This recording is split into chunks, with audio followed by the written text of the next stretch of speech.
안녕하세요. 저는 현재 신일고등학교에서 학생들과 역사를 공부하고 가르치고 있는 교사 김준우라고 합니다. 제가 이번에 역사 읽어드립니다에서는 한국사에만 국한되지 않고 세계사 속에서 우리의 역사가 어떻게 연결되어 있는지 더 넓고 다양한 시각을 가지고 재미있는 이야기 기대해 주시고요. 맛깔나게 역사 읽어드리도록 하겠습니다.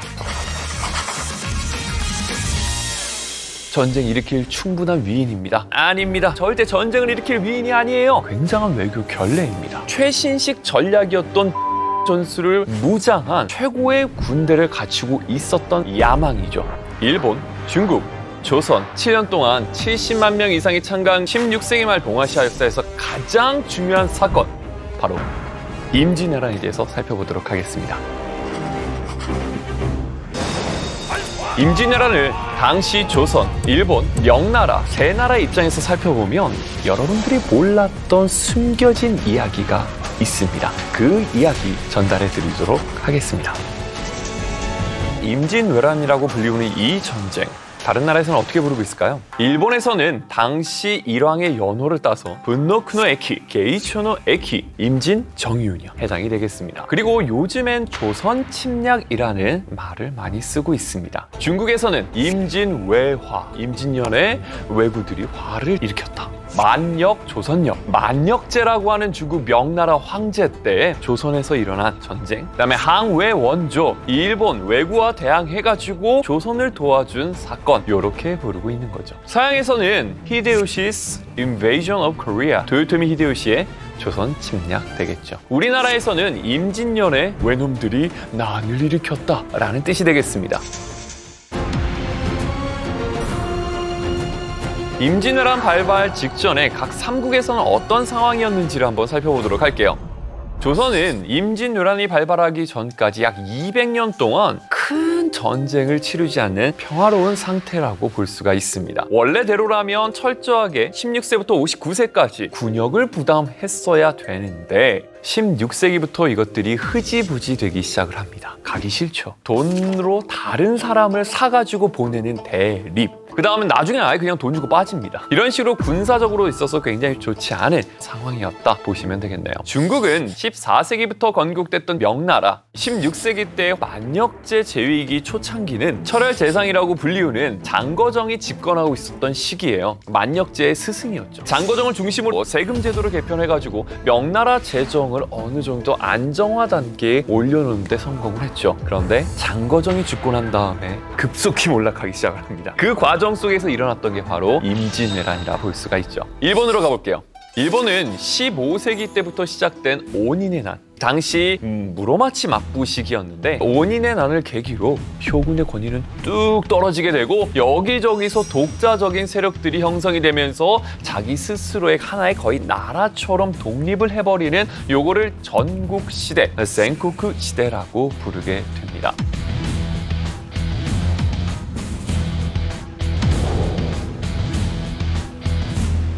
16세기 들어서면서 두각을 나타내던 사람이 있었으니 오다 노부나가입니다. 이 오다 노부나가는 포르투갈로부터 들여왔던 조총을 받아들여가지고 독자적인 조총 전략 전술을 체계화시킨 사람입니다. 이 조총의 약점이라고 하면 장전 속도가 굉장히 느렸거든요. 그거를 앞에서 쏘면 뒤에서 장전하고 있고 뒤로 가고 이런 전략으로서 전국시대를 평정하게 됩니다. 거의 평정하다가 죽임을 당하고 그 밑에 있었던 도요토미 히데요시가 통일의 완수를 이루게 되는 것이죠. 즉 일본은 전쟁 상황 속에서 최신식 전략이었던 조총 전술을 무장한 최고의 군대를 갖추고 있었던 상황이었다라는 겁니다. 더 나아가 도요토미 히데요시의 야망이죠. 대륙 침략을 실현하기 위해서 수를 쓰고 있었습니다.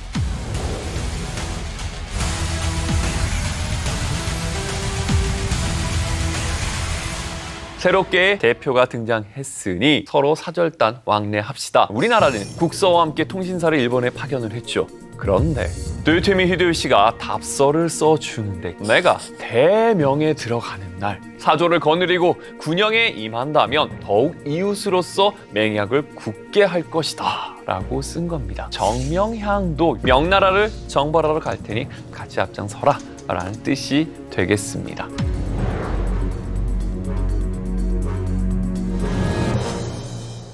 통신사들이 들어왔을 때 대접하기는커녕 하대하고 무시하는 태도를 보입니다. 도요토미 히데요시의 아들 도요토미 쓰루마스가 있습니다. 꼬마애였어요. 그 장소에 와가지고는 소변을 본 겁니다. 전근대 사회에서는 굉장한 외교 결례입니다. 하대당하고 무시당한 사절단이 돌아와서 선조한테 보고를 하죠. 당시 통신사의 정사는 황윤길이었습니다. 부사는 김성일이었는데 공교롭게도 둘이 다른 보고를 올립니다. 황윤길 같은 경우에는 도요토미 히데요시의 눈빛이 살아있습니다. 전쟁 일으킬 충분한 위인입니다. 대비를 해야 됩니다. 라고 보고를 했는데 김성일은 아닙니다. 얼굴이 원숭이같이 생겨가지고 절대 전쟁을 일으킬 위인이 아니에요. 괜찮아요. 라고 이제 보고를 올려버린 것이죠. 혼란에 휩싸입니다. 도대체 누구 말이 맞는 걸까? 근데 당시 조정 대신 관료들은 부사였던 김성일의 보고에 손을 들어 주게 됩니다. 그러다 보니까 우리나라는 임진왜란이 발발했을 때 제대로 대비를 잘 하지 못했던 계기가 되기도 했죠.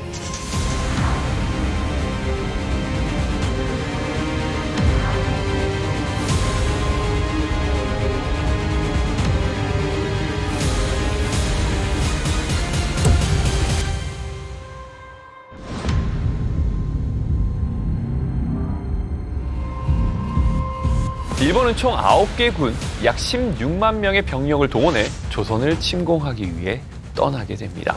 그리고 14일 부산진에 도착해서 전투를 벌였죠. 우리나라 정발 중심으로 맞서 싸웠으나 결국 지게 됐고요. 그 바로 다음 날 동래성까지 왔습니다. 당시 동래부사 송상현이 정말 목숨 걸고 맞서 싸웠으나 결국 역부족이었습니다. 이런 식으로 전쟁 초창기 때 효과적으로 대응하지 못하자 파죽지세로 일본군은 올라오기 시작을 합니다. 상주 지역 1차 방어선을 뚫고 2차 방어선 충주 지역 신립장군의 탄금대 전투 정말 말 그대로 배수의 진을 쳤죠. 그러나 결국 뚫리게 됩니다. 상주에서 패배하고 충주에서 패배했다라는 보고가 선조에게 들어오자 선조는 평양 거쳐 의주까지 피란을 떠나게 됩니다. 만일의 사태에 대비해서 광해군을 대자로 책봉하게 됩니다. 그와 동시에 명나라한테 지원병 파병을 요청하게 됩니다. 명나라는 이 소식을 듣게 되자 빠르게 지원병을 파병을 합니다. 명나라 지원군은 1592년 6월에 파병되기 시작해서 요동 지역에 있었던 부대들이 1차적으로 의주 지역에 들어오게 됩니다. 이때 들어왔던 명나라 군대 중 대표 중 하나가 조승훈이라는 장군입니다. 명나라 군대만 있는 것이 아니라 우리 조선 군대도 같이 조명연합군을 구성해서 싸우게 되죠. 바로 1592년 7월 17일 평양 전투가 벌어지게 되죠. 조승훈이 얘기합니다. 삼국인 명과 그대 나라는 입술과 이해관계 같으므로 위급한 일이 있으면 마땅히 도와야 한다. 그러자 우리나라 유성룡과 김명원은 옆에서 조언을 합니다. 지금 현재 비가 와가지고 길이 미끄러우니 급하게 공격해서는 안 될 것입니다. 좀 신중하는 것이 좋습니다. 라고 충고했지만 이를 무시하고 평양성을 공격하게 되죠. 그러다 조승훈의 군대는 크게 지게 됩니다. 그리고 조승훈 군대는 이 패전을 조선군한테 책임을 돌리게 돼요. 아니 우리가 이렇게 앞에 나와서 싸우는데 너희들은 싸우지도 않고 뭐 하는 것이야? 이 너네 때문에 진 거 아니야? 아까 조승훈이 그랬잖아요. 입술과 이해관계 같으므로 위급한 일이 있으면 마땅히 도와야 한다. 그래놓고 진 다음에는 이제 조선 때문이야. 이렇게 이제 핑계를 대는 모습도 보이게 됩니다.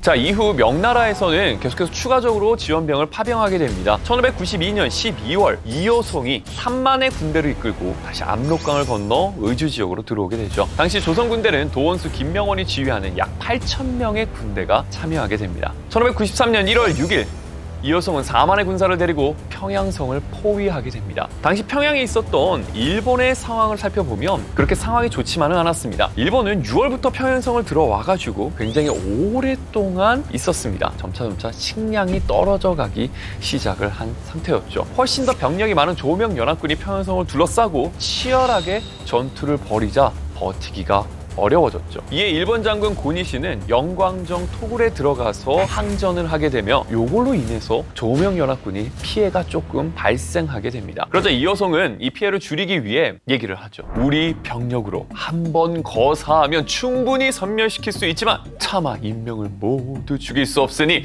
우선 물러나 너희 살 길을 열어주려고 한다. 속히 여러 장수들을 거느리고 문을 열고 나와 나의 분부를 듣도록 하라. 항복을 권유한 겁니다. 자, 이 말을 들은 고니시는 우리는 퇴군을 진심으로 바랍니다. 더 이상 싸울 여력도 없습니다. 뒷길을 차단하지 말아 주십시오. 라고 퇴로 보장을 요구했죠. 당시 퇴로를 조선군이 맡고 있었는데 오케이, 조선군 풀어줘. 결국 고니시는 한밤중에 장수들을 이끌고 대동강을 건너 평양을 탈출하게 됩니다. 퇴각했던 일본군은 개성으로 내려갔다가 서울, 즉 한양으로 집결하게 됩니다. 아니, 우리가 이렇게 앞에 나와서 싸우는데 너희들은 싸우지도 않고 뭐 하는 것이야? 이 너네 때문에 진 거 아니야? 차마 인명을 모두 죽일 수 없으니 오케이, 조선군 풀어줘. 이호성은 1월 10일 평양성을 빠져나가 개성에 진을 치게 됩니다. 유성룡은 빠르게 이여성에게 서울로 진격하자라고 건의를 합니다. 그런데 이여성은 천천히 내려와서 26일 파주에 도착.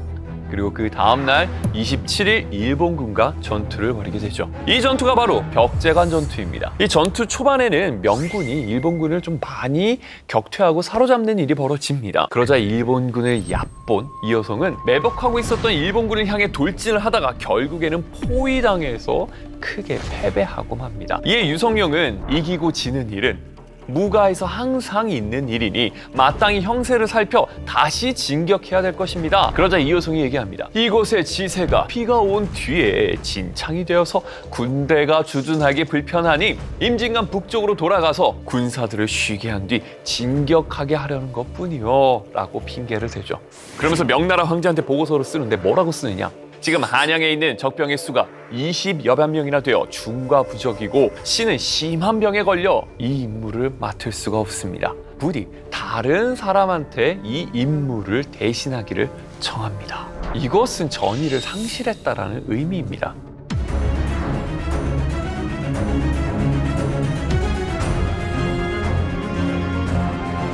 자, 이 벽제관 전투 이후에 권율 장군의 행주대첩, 행주산성에서 일어난 이 행주대첩을 치른 뒤 이제는 전세가 완전히 바뀌게 됩니다. 일본군을 몰아낸 평양성 전투, 그 뒤에 있었던 벽제관 전투에서의 뼈아픈 패배, 그리고 시간이 없는 일본군. 과연 전쟁은 이대로 마무리가 될 것인지. 그러나 단 한순간의 잘못된 판단으로 인해 벌어진 거짓말. 이 거짓말로 인해 전쟁은 더 큰 소용돌이에 휩싸이게 되는데요. 과연 이 거짓말은 무엇일까요? 제가 이순신에 대한 얘기를 안 했는데 안 할라야 안 할 수가 없습니다. 아직 신에게는 12척의 배가 남아있사옵니다.